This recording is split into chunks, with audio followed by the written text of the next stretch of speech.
Hey there, welcome to the Frameworks of Focus podcast. This is a show for creators, entrepreneurs, and builders. Here we talk about how to stay focused, master your attention, and get the right things done so you can do your great work. Given that we are all about mastery of focus here, it was only a matter of time before we talked about the big topic of flow. And I want to share with you my journey in improving my ability and mastering my ability to get into flow. My first exposure to the concept of flow is actually from a friend of mine in college. She was studying sports psychology, and she spent some time explaining it to me. And at this time of my life, my ability to focus, as you might remember, was not great. I didn't have clear goals, and I spent a lot of my time on social media, and I spent a lot of my time distracted from school and any kind of forward progress. I remember not understanding very well what she was talking about, and the idea that somebody could enjoy working on a challenge so much that it was all they wanted to do seemed so foreign to me, and I kind of forgot about it. I was re-exposed to it, however, during a period of time where I wanted to be a video game designer and developer. I was listening to a podcast called Game Design Zen, and the second episode of that podcast is all about flow.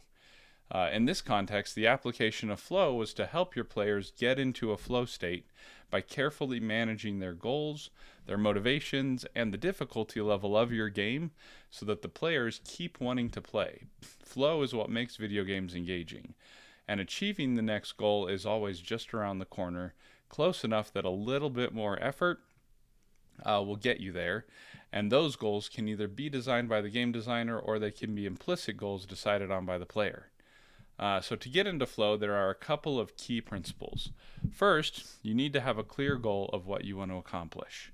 Second, you need fast feedback as you work towards that goal.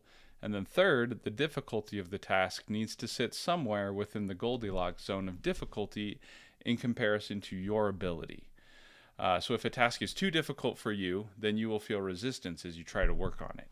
If your task is too easy, then it won't be challenging enough to engage you. It does need to be just right.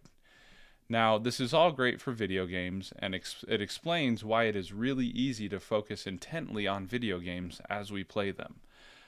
They are quite literally designed to be super easy to focus on. They're designed to engage you through gamified flow. So what I wanted to know was how to fit my own tasks and goals into the framework of flow so that I could focus on them with the same level of intensity that I was able to focus on video games. And so I created a ritual, and there are elements of this woven into my starting rituals that I have whenever I sit down to focus, and the framework that I use when I need to refocus after something stressful comes up. And I will link videos for those episodes where I explain those rituals and those routines that I have below.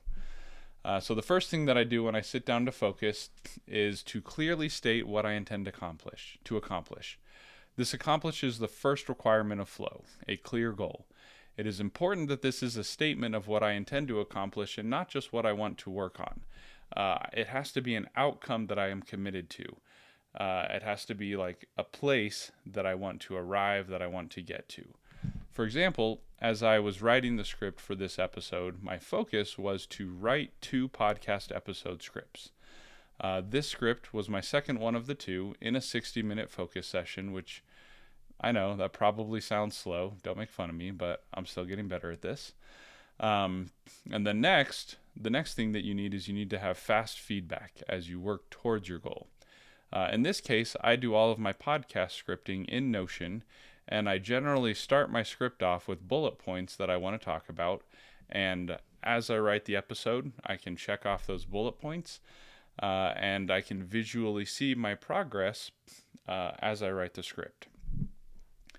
When I'm writing code, I make frequent checkpoints in my code that are called commits, so that I have regular summaries of the progress that I've made, and then I use automated tests to frequently get feedback on the quality of the code that I write. Fast feedback can mean a lot of things, and in the context of flow, what we are looking for is a way to easily see our progress towards a clear goal as we are working on the task. This one can be tricky to get right, and there are a variety of different tasks with an equally innumerable variety of ways to go about tracking them. So if you have any questions or thoughts, put some of your ideas or your questions in the comments, and I'll look at as many as I can. Third is dialing the difficulty in right. The key principle here is to take your best guess and then be willing to adjust on the fly. Often I will start a session with a task that I think I can get done in the time allotted, and I very quickly realize that the task is much bigger than I anticipated. When you realize this, you're at a very crucial inflection point that will determine how the rest of your focus session will go. Because when a task is too difficult, you can start to feel overwhelmed. But there's a window of time where you can recognize what's happening and you can adjust the task you're focusing on by breaking it down into smaller tasks and then just focusing on that first task.